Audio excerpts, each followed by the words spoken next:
स्वागत है आपका स्कूल राज थ्योरी में। आज हम आरंभ करने जा रहे हैं कक्षा 9 की विज्ञान का पहला अध्याय, हमारे आसपास के पदार्थ, मैटर इन आवर सराउंडिंग्स। तो चलिए आरंभ करते हैं। जैसा कि हम जानते हैं कि हमारे चारों ओर अलग अलग प्रकार की वस्तुएं हैं, जिनका आकार अलग है, जिनकी बनावट अलग है और उनकी अवस्था भी अलग है। कुछ पदार्थ तरल अवस्था में, कुछ गैसीय अवस्था में और कुछ ठोस अवस्था में। ठीक है, देखते हैं। इस विश्व में प्रत्येक वस्तु जिस सामग्री से बनी होती है उसे वैज्ञानिकों ने पदार्थ का नाम दिया है। जिस हवा में हम सांस लेते हैं, जो भोजन खाते हैं, पत्थर, बादल, तारे, पौधे एवं पशु, यहाँ तक कि पानी की एक बूंद या रेत का एक कण, ये सभी पदार्थ हैं। ध्यान देने योग्य बात यह है कि ऊपर लिखी सभी वस्तुओं का द्रव्यमान भी होता है और कुछ स्थान जो वह घेरती है उसे आयतन कहते हैं। प्राचीन काल से ही मनुष्य अपने आसपास को समझने का प्रयास करता रहा है। प्राचीन भारत में कुछ पदार्थ जैसे कि पंचमूल तत्वों से में वर्गीकृत किया गया है, जिसे हम पंचतत्व भी कहते हैं। यह पंच तत्व हैं वायु, पृथ्वी, अग्नि, जल और आकाश। उनके अनुसार इन्हीं पंच तत्वों से सभी वस्तुएं बनी होती है, चाहे वो सजीव हो या निर्जीव। हम समय के यूनानी दार्शनिकों ने सभी पदार्थ इसी प्रकार वर्गीकृत भी किए हैं। आधुनिक वैज्ञानिकों ने पदार्थों को भौतिक गुणधर्म एवं रासायनिक प्रकृति के आधार पर दो प्रकार में वर्गीकृत किया है। इस अध्याय में हम भौतिक गुणों के आधार पर पदार्थों के बारे में ज्ञान अर्जित करेंगे। पदार्थ के बारे में रासायनिक पहलुओं के आगे के अध्याय में हम पढ़ेंगे। पदार्थ का भौतिक स्वरूप। पदार्थ कणों से मिलकर बने होते हैं। बहुत समय तक पदार्थ की प्रकृति के बारे में दो विचारधाराएं चलती रही। एक विचारधारा का कहना था कि पदार्थ लकड़ी के टुकड़े की तरह सतत होते हैं, परंतु अन्य विचारधारा का मानना था कि पदार्थ रेत की तरह एक कण से मिलकर बने होते हैं। आइए हम इन्हें क्रियाकलाप द्वारा समझते हैं। क्रियाकलाप 1.1 क्या कहता है? एक 100 ml का बीकर लें। इस बीकर को जल से आधा भर लीजिए और निशान लगा दीजिए। दिए गए नमक या शर्करा को कांच की छड़ की मदद से जल में घोलिए। जल के स्तर को देखिए क्या बदलाव आता है। आपके अनुसार नमक या शर्करा का क्या हुआ? क्या वे गायब हो गए? क्या जल के स्तर में कोई बदलाव आया? इन प्रश्नों के उत्तर के लिए हम विचार करेंगे। सभी पदार्थ कणों से बने होते हैं। उपरोक्त क्रियाकलाप से चम्मच में रखी गई नमक या शर्करा अब पूरे पानी में घुल गई। जैसा कि हम घर में भी नमक घोलते हैं या शक्कर घोलते हैं दूध में, तो ये उसके अंदर घुल जाती है। तो इससे क्या समझ आया? जब हम नमक को घोलते हैं तो नमक के कण जल के कणों के बीच में रिक्त स्थानों में समावेशित हो जाते हैं, जैसा कि इस चित्र में दिखाया गया है। जल के कण है, जल के कण के बीच में क्या है? खाली स्थान है। उस खाली स्थान के अंदर जब हम शक्कर घोलते हैं, जो नीचे जमा हो गई, उसे घोलेंगे तो उसके बीच में वे जमा हो जाती है। जो जल के कण होते हैं उसके बीच में नमक या शर्करा का कण जमा हो जाता है, तो हमें पता नहीं लगता। पदार्थ के ये कण कितने छोटे होते हैं? क्रियाकलाप 1.2 पोटेशियम परमैंगनेट के 2 या 3 क्रिस्टल को 100 ml पानी में घोल लें। इस घोल से लगभग 10 ml घोल निकाल कर उसे 90 ml जल में मिला दें। फिर इस उपरोक्त घोल में 10 ml मिलाकर 90 जल में मिला दें। इसी प्रकार 5 से 8 बार करिए। क्या जल अब भी रंगीन है?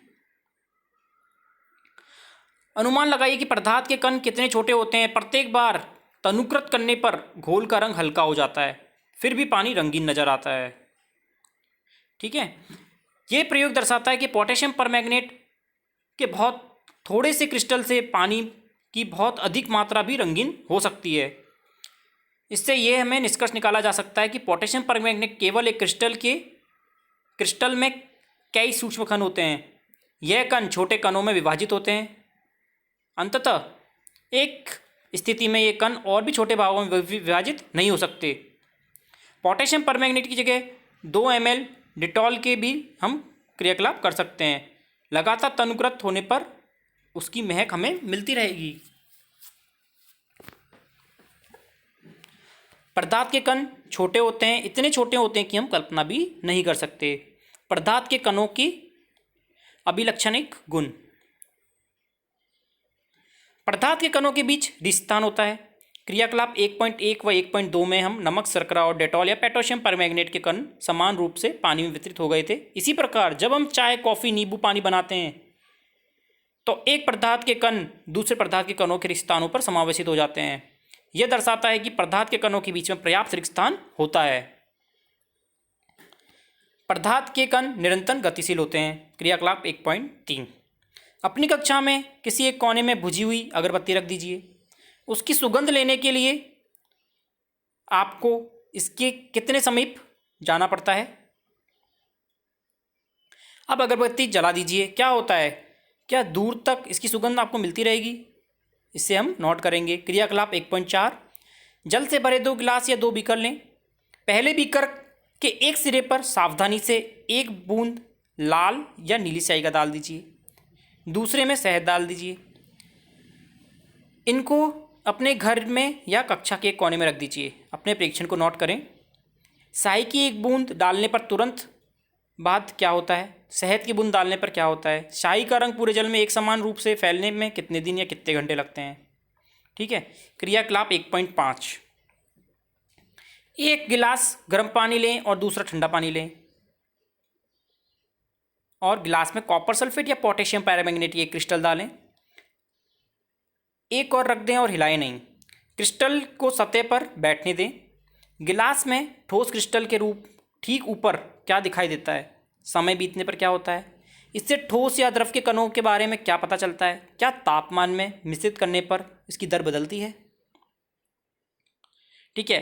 उपरोक्त तीनों क्रियाकलापों में 1.3, 1.4 और 1.5 से हमने क्या निष्कर्ष निकालते हैं वे देखते हैं। पदार्थ के कण निरंतर गतिशील होते हैं, अर्थात इनमें गतिज ऊर्जा होती है। तापमान बढ़ने से कणों की गति तेज हो जाती है, इसलिए हम कह सकते हैं कि तापमान बढ़ने से कणों की गति ऊर्जा भी बढ़ती है।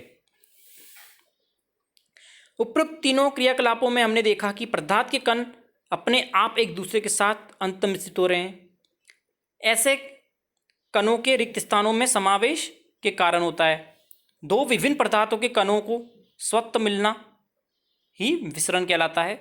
हमें यह पता चलता है कि गर्म करने पर विसरण तेज हो जाते हैं। ऐसा क्यों होता है? पदार्थ के कण एक दूसरे को आकर्षित करते हैं। क्रियाकलाप 1.6। इस खेल को एक मैदान में खेला जा सकता है। आगे बताते हैं। बताए गए ढंग से 4 समूह बनाकर मानव श्रृंखला बनाइए। पहला समूह बिहू नर्तकों की तरह एक दूसरे को पीछे से कसकर पकड़ लें। दूसरा समूह एक दूसरे को हाथ पकड़कर मानव निर्मित श्रृंखला बनाइए। तीसरा समूह केवल उंगली के सिरों को छूकर एक श्रृंखला बनाइए। अब चौथा समूह उपरोक्त वर्णित तीनों मानव श्रृंखलाओं को तोड़कर छोटे छोटे समूह में बांटने का प्रयास करेंगे। किस समूह को तोड़ना आसान था? यदि हम प्रत्येक विद्यार्थी को पदार्थ की तरह माने तो किस समूह के कणों को एक दूसरे के सबसे अधिक बल से पकड़ा हुआ था वह हमें नोट करना है। क्रियाकलाप 1.7। एक लोहे की कील, एक चौक का टुकड़ा और एक रबड़ बैंड लें। इन पर हथौड़े से मारकर या काटकर, खींचकर या भंगुर करने का प्रयास करें। इन तीनों में से किसके कण अधिक बल से एक दूसरे से जुड़े हुए हैं? क्रियाकलाप 1.8। जल का नल खोलकर जल की धार को अपनी उंगली से काटने का प्रयास करें। क्या जल की धार कटती है? जल की धार न कटने का कारण क्या है? उपरोक्त तीनों क्रियाकलापों को सुझाते हैं कि पदार्थ के कण के बीच में एक बल कार्यरत करता है। यह बल कणों को एक साथ रखता है। इस आकर्षण का बल सामर्थ्य प्रत्येक पदार्थ में अलग अलग होता है। पदार्थ की अवस्थाएं। अपने आसपास के पदार्थों को ध्यान से देखें कि वे कितने प्रकार के हैं। हम पाते हैं कि वह 3 प्रकार के होते हैं, ठोस, द्रव और गैस। पदार्थ की ये अवस्थाएं उनके कणों में विभिन्न विशेषताओं के कारण होती है। अब हम पदार्थ के तीनों अवस्थाओं के गुणों को विस्तार से अध्ययन करेंगे। पहले ये ठोस अवस्था।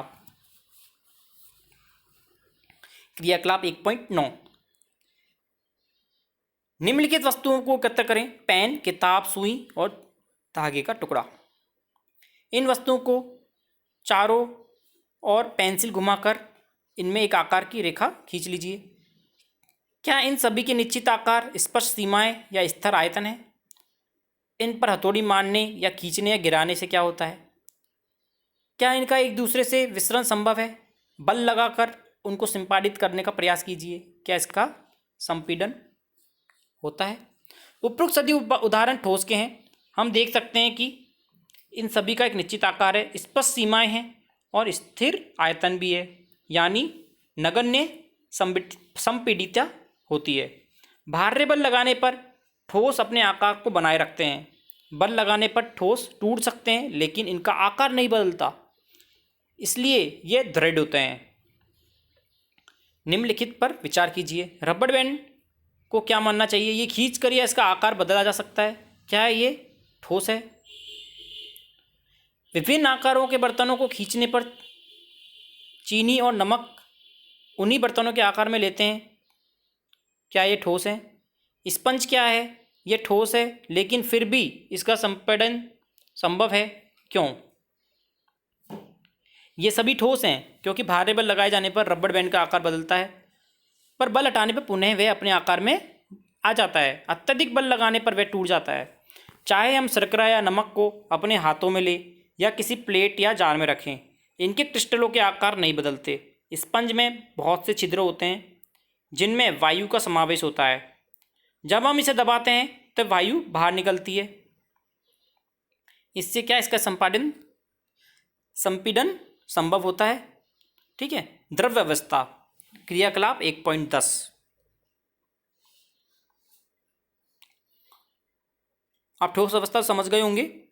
मतलब कि इसमें समझने का मतलब यह है कि ठोस का आकार, सीमाएं और आयतन निश्चित होता है, लेकिन हम उनसे ठोस पे हम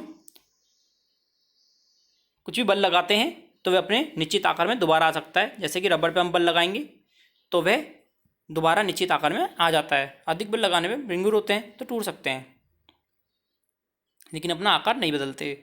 द्रव अवस्था निम्नलिखित वस्तु को एकत्र कीजिए। जल, खाने पकाने का तेल, दूध, जूस, शीतल पेय। विभिन्न आकार के बर्तन प्रयोगशाला के एक मापक सिलेंडर की सहायता से इन बर्तनों में 50 ml पर निशान लगा लें। इन द्रवों पर फर्श पर डालने पर क्या होता है? किसी एक द्रव का 50 ml माप पर विभिन्न बर्तनों में क्रमशः एक एक करके डालें। क्या प्रत्येक बार आयतन एक समान रहता है? क्या द्रव का आकार एक समान रहता है? द्रव को एक बर्तन से दूसरे बर्तन में उड़लते रहते पर क्या आसानी से बहता है? प्रेक्षण से हम पाते हैं कि द्रव का आकार नहीं, लेकिन आयतन निश्चित होता है। जिस बर्तन में हम इन्हें रखा जाएगा उसी आकार में वे बदल लेते हैं अपने आप को। द्रवों में बहाव होता है और इनका आकार बदलता है, इसलिए ये दृढ़ नहीं होते लेकिन तरल होते हैं। हम बाल्टी में पानी भरते हैं तो उसका बाल्टी जैसा आकार हो जाता है, और उसी को हम मग्गे में लेते हैं तो उसका आकार मग्गे जैसा हो जाता है। बोतल में भरेंगे तो बोतल जैसा हो जाएगा। ठीक है, आकार बदलता है उसका, लेकिन उसका आयतन सेम रहता है। क्रियाकलाप 1.4 और 1.5 के संदर्भ में हमने देखा कि ठोस और द्रव का विसरण द्रवों में संभव है। वातावरण की गैस विसरित होकर जल में घुल सकती हैं। ये गैस विशिष्ट ऑक्सीजन व कार्बन डाइऑक्साइड जलीय जंतु और पौधों के लिए अनिवार्य होती है। सभी जीवनधारी अपने जीवन निर्वाह के लिए श्वास लेते हैं और जलीय जंतु जल में घुली ऑक्सीजन के कारण श्वास लेते हैं। इस तरह से हम ये निष्कर्ष लगा सकते हैं कि द्रव में ठोस, द्रव और गैस तीनों का विसरण संभव है। ठोस की अपेक्षा द्रवों का विसरण की दर अधिक होती है। ऐसा इसलिए क्योंकि द्रव की अवस्था में पदार्थ के कण स्वतंत्र रूप से गति करते हैं और ठोस में अपेक्षा द्रव के कणों की रिक्त स्थान अधिक होता है। अगला है गैसीय अवस्था। आपने कभी उस गुब्बारे वाले पर ध्यान दिया है जो एक गैस के सिलेंडर से बहुत सारे गुब्बारों में हवा भरता है? उससे पता लगाया जा सकता है कि एक सिलेंडर से वह कितने गुब्बारे भरता है। उससे पूछिए और सिलेंडर में कौन सी गैस भी है, यही पूछिए। 100 ml की 3 सिरिंज ले और उनके सिरे को रबर की कॉर्क में बंद कर दीजिए। 100 ml में 300 ml की 3 सिरिंज लेनी है और उनके सिरों को रबर के कॉर्क से बंद करना है, जैसा कि चित्र 1.4 में दिखाया गया है। सभी सिरिंजों को पिस्टन को हटा लीजिए। पहली सिरिंज में हवा रहने दें, दूसरी में जल भरिए और तीसरी में चॉक के टुकड़े भर दीजिए। पिस्टन को वापस सिरिंज में लगाइए। सिरिंज के पिस्टन की गतिशीलता आसान करने के लिए उस पर थोड़ी वैसलीन लगा लीजिए। अब पिस्टन को सिरिंज में डालकर संपीड़ित करने की कोशिश करें। आपने क्या देखा? किस स्थिति में पिस्टन आसानी से अंदर चला जाता है? अपने प्रेक्षण से आप क्या अनुमान लगाते हैं? हमने देखा कि ठोस व द्रव की तुलना में गैस में संपीड़ितता कंप्रेशन अधिक होता है। हमारे घरों में खाना बनाने में उपयोग में ली जाने वाली गैस जो एलपीजी होती है, द्रवीकृत petroleum gas, liquid petroleum gas बोलते हैं जिसे, अस्पतालों में दिए जाने वाले ऑक्सीजन सिलेंडर में संपीड़ित गैस होती है। आजकल वाहनों में ईंधन के रूप में भी सीएनजी संपीड़ित प्राकृतिक गैस, कंप्रेस्ड नेचुरल गैस का उपयोग होता है। संपीड़ितता काफ़ी अधिक होने के कारण गैस के अत्यधिक आयतन को एक कम आयतन वाले सिलेंडर में संपादित किया जा सकता है एवं आसानी से एक स्थान से दूसरे स्थान तक भेजा जा सकता है। हमारी नाक तक पहुंचने वाली गंध से बिना रसोई में प्रवेश किए हम जान सकते हैं कि क्या पकाया जा रहा है। ये गंध हम तक कैसे पहुंचती है? खाने की एक गंध के कण वायु में मिल जाते हैं और रसोई से फैलकर हम तक पहुंच जाते हैं। ये गंध के कण और दूर जा सकते हैं। पके हुए गर्म खाने की महक हमारे आसपास के कुछ ही क्षणों में पहुंच जाती है। इसकी तुलना में ठोस व द्रव के विसरण से करें। कणों के तेज गति और अत्यधिक रिक्त स्थान के कारण गैसों का अन्य गैसों में विसरण बहुत तेजी से होता है, जैसा कि इस चित्र में दर्शाया गया है। ठोस होते हैं उनमें बहुत बारीक, बहुत कम जगह होती है बीच में दो ठोस के कणों में। दो द्रव के कणों के बीच में ठोस की तुलना में कुछ अधिक होती है और गैस में रिक्त स्थान ज़्यादा होता है दो कणों के बीच में। ठीक है, इसलिए वे ज़्यादा जल्दी इधर से उधर जा सकते हैं। एबीसी पदार्थ के तीनों अवस्थाओं के कणों में योजनाबद्ध अवधित चित्रण है। तीनों अवस्थाओं में कणों में गति को देखा जा सकता है और उसकी तुलना भी की जा सकती है। सबसे अधिक गति किस में है? गैस अवस्था में है, फिर लिक्विड में है, फिर ठोस में है। ठीक है, गैसीय अवस्था के कणों की गति अनियमित व अत्यधिक तीव्र होती है। यह अनियमित गति के कारण यह कण आपस में एवं बर्तन की दीवारों से टकराते हैं। बर्तन की दीवारों पर गैस के कण द्वारा प्रति इकाई क्षेत्र पर लगने वाले बल के कारण गैस का दबाव बनता है। चलिए देखते हैं हमने आज क्या क्या देखा। हमने देखा कि हमारे आसपास में कौन कौन से प्रकार के पदार्थ होते हैं। हमारे आसपास में 3 प्रकार के पदार्थ होते हैं। जो पदार्थ होते हैं वे विभिन्न कणों से मिलकर बने होते हैं। और पदार्थ हमने देखा कितने प्रकार के होते हैं? 3 प्रकार के होते हैं, ठोस, जलीय व गैसीय। ठीक है, जो ठोस पदार्थ होते हैं उनका आकार क्या होता है? स्थिर रहता है। और क्या देखा हमने? जो जल का आकार होता है वो चेंज हो सकता है, लेकिन आयतन स्थिर रहता है।